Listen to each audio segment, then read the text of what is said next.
The Nissan Qashqai is the fourth best-selling car in the UK in 2017, up from fifth in 2016, and, most importantly, it's the UK's best-selling mid-sized SUV.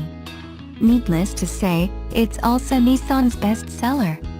So successful is the Qashqai's recipe that even the Volkswagen Golf has sold only 36,703 to the Qashqai's 33,574 so far in 2017. So how has a major facelift, both inside and out, helped the Qashqai's case against an ever-growing number of rivals with an ever-growing list of talents to match? The mid-range N-Connecta model with the 109 bhp 1.5 dCi engine we're driving here will be the best-selling across the range, sitting 2 trim levels below the semi-premium Techno Plus and 2 above the entry-level Ascenta. It occupies the £23,000 £28,000 price point, depending on engines. Nissan claims 99 grams per kilometer and 74.3 mpg for this particular setup, so running costs are mooted to be around the lowest in the segment. It's easy to see why the Qashqai sells so well, and there's no question that this facelifted version will continue to do so. A light exterior styling refresh has only made the Qashqai look more modern and stand out more from the crowd. Nissan claims that a lot of work has been put into making the Qashqai quieter on the move. Efforts include a thicker rear window and a more refined engine. It shows. At certain speeds, the engine is barely audible, and remains fairly quiet at motorway speeds. There is little noticeable road or wind noise at anything but motorway speeds, aided by the vortex generators, just visible underneath the front bumper, which smooth the airflow underneath the car. This is usually a prominent source of wind roar. The dCi 110, which is the entry-level diesel engine, has been tweaked to offer a smoother power delivery. Although more refined, it remains a little underpowered in overtaking situations. You'll need a gear change or two to prompt real oomph out of it. Still, Nissan's tweaks also mean that there's little to no vibration through the steering wheel from the engine, while the steering is sharp and as precise as you'd hope for in a car of the Qashqai's heft. The most notable quibble is the steering's adaptation to different driving styles. At low speed, it's a bit too light and makes the car feel less poised and controlled than it deserves, although it does make tight urban car parks easier this way. At other speeds, though, it's inoffensive in the absolute, and Nissan has tweaked the weighting to be heavier around the center for a greater sense of control. You can feel the effect of this. You'll also feel the effect of changing the car's steering mode from normal to sport.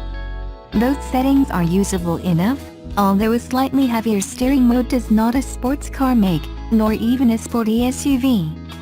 For the first part, a sportier SUV wouldn't return a claimed 74.3 mpg as the Qashqai does, albeit about 10 mpg less than this realistically, according to the readout on the car's trip computer.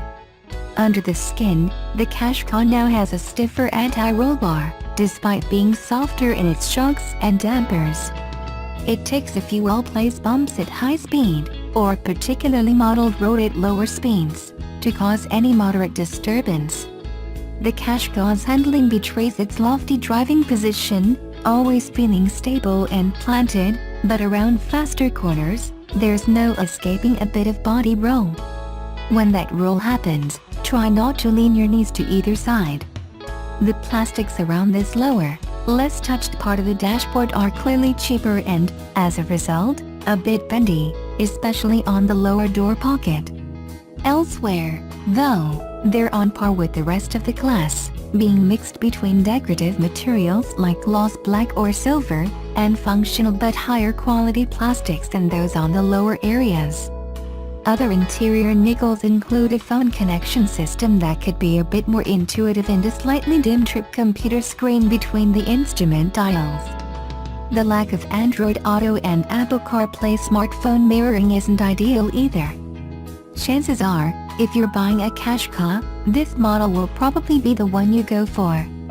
Company car drivers will love the 99 grams per kilometer CO2 and low fuel consumption, no matter what the alloy wheel size, and private buyers will go for its sheer do-it-all talent spectrum and family friendliness. Equilibrium should continue as the Qashqai is said to sit steadfast on its throne as the benevolent king of SUV sales. Nissan expects about half of buyers to go for the spec, with 60% of Qashqai customers overall opting for diesels. The 30% who go for a diesel automatic will also be able to opt for Nissan's semi-autonomous ProPilot system, although that's not standard until the much higher spec Tecna Plus, which is not available until the autumn and costs extra. The 1.5 dCi seems to blend a fairly expected level of equipment with solid build quality, remarkable refinement and a competitive price. Little wonder that it will be so popular. Those after more vigor should go for the 1.6-liter dCi 130. In 110 spec, the Qashqai is out-accelerated by the Dacia Sandero with the 90 bhp version of this engine. Behind the soft edges and comfortable suspension, though, lies a ferocious ambition from Nissan to impress customers away from the much-lauded Qashqai, the name of which has become almost impossible to say without the Nissan Qashqai beating prefix. If they've not done it, it's jolly close. The no-nonsense, few-frills family hatchback has taken something of a backseat in recent times as growing numbers of buyers have latched onto the SUV scene. But competition in this core area of the car market remains hot nonetheless. And while Nissan have successfully thrown substantial resource behind crossovers like the Qashqai and Juke, they haven't abandoned the humble hatch. One way of stealing a march on rivals is by offering better interior space, something the Japanese brand achieved with room to spare in the Pulsar. This model blasts the opposition into orbit when it comes to room in the cabin. The looks may be deceptive and numbers like 692mm of rear knee room may be meaningless to most, but what it equates to is the sort of accommodation you would expect from much larger vehicles. Significantly, there's a huge amount of rear legroom plus comfortable center rear seating position, while stowage comprises cup holders in all 4-door bins, a central container, glove box and ordnance container in front of the gear stick. Again, with families in mind, the boot is deep and wide enough to shift 4 full-size cases, and that's before you fold the rear seats down. As for styling in the cabin, you'll find a sweeping dash and fascia with carbon inserts and piano black inlays, while the steering wheel features the now fairly standard multi-function buttons and stalks to make driving easier.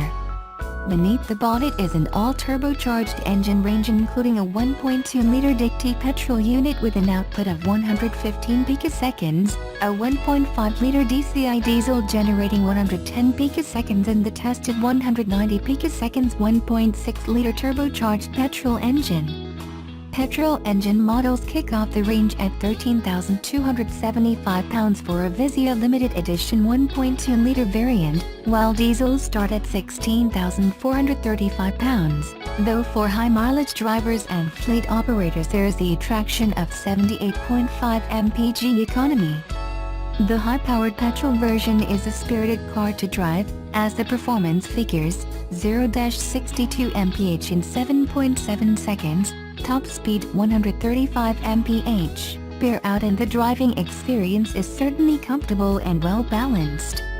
Safety and technology will continue to play a leading role in the Pulsar's attraction, the likes of a round view monitor, forward emergency braking, moving object detection, lane departure warning and blind spot warning all standard on Tecna trim. In fact, the Pulsar offers the latter trio as standard on other models. It also features a Nissan Connect 5.8 and touchscreen navigation and entertainment system with features such as smartphone integration and access to apps. You also get LED headlamps, heated front seats, 18-in alloys, a black honeycomb front grille and rear privacy glass. It all adds up to a genuine family car, one capable of luring both everyday motorists and company car drivers. It has been almost 8 years since Nissan's 370Z Coupe replaced the 350Z, and now there's a new model here, the Nismo version.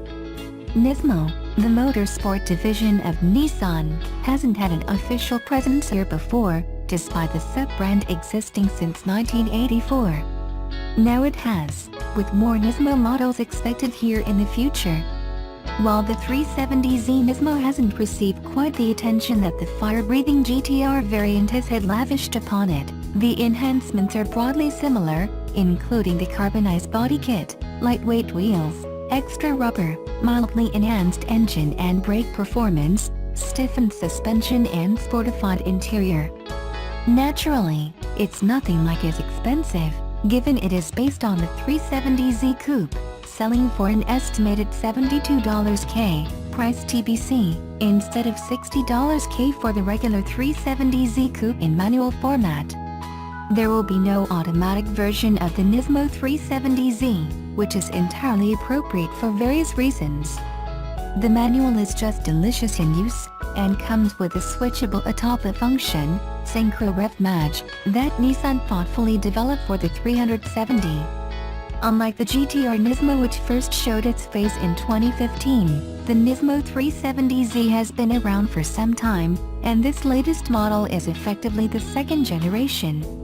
Its new body kit is more subtle, and the chassis is stiffened around the attachment points, so the suspension tune has actually been relaxed some.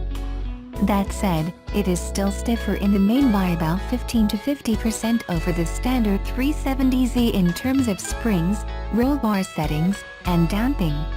Nismo has raised engine output slightly too, up by 13 kilowatts and 8 Newton meters, to 253 kilowatts and 372 Newton meters, respectively. That's partly the result of a new free-flow exhaust system that reduces back pressure by 30%.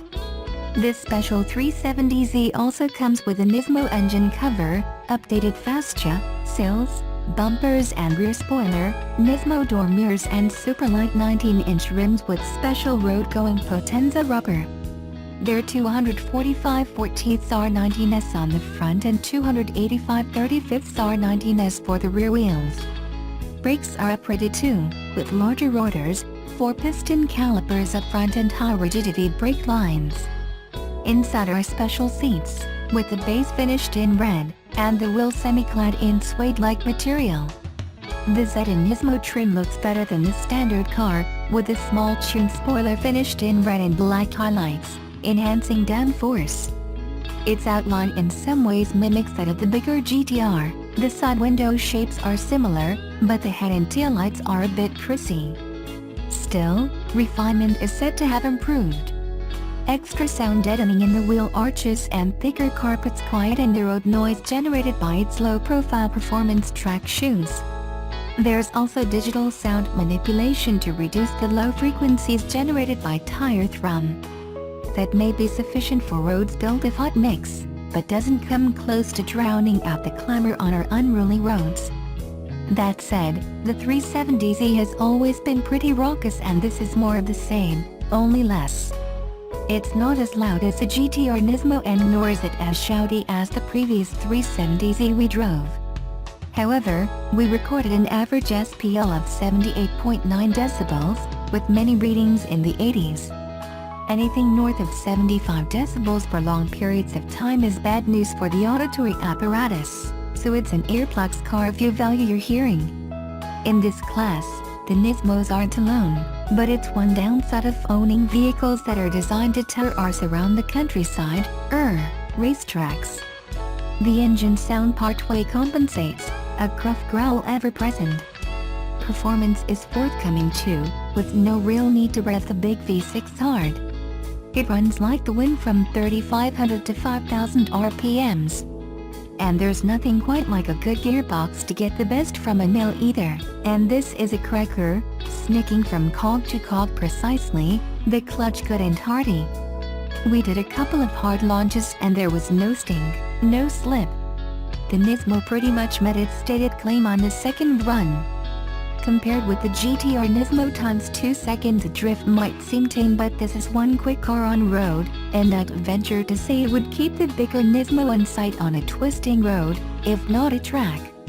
This too is sizable, and while it's not quite as easy to enter as the GTR, it's not too bad in the sports car scheme of things.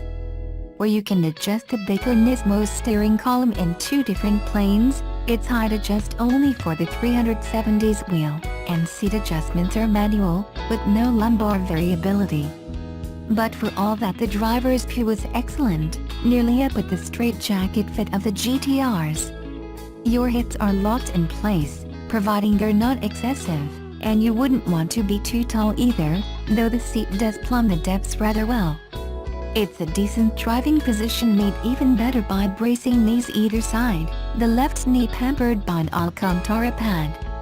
Good to go then. There's even touchpad entry, and push-button start. As soon as you're underway, there's less jostling in this compared with the stiffer Nismo GTR, and as pace rises the suspension works even better. It's all fixed, with no adaptive dampers, but it's fixed really quite well.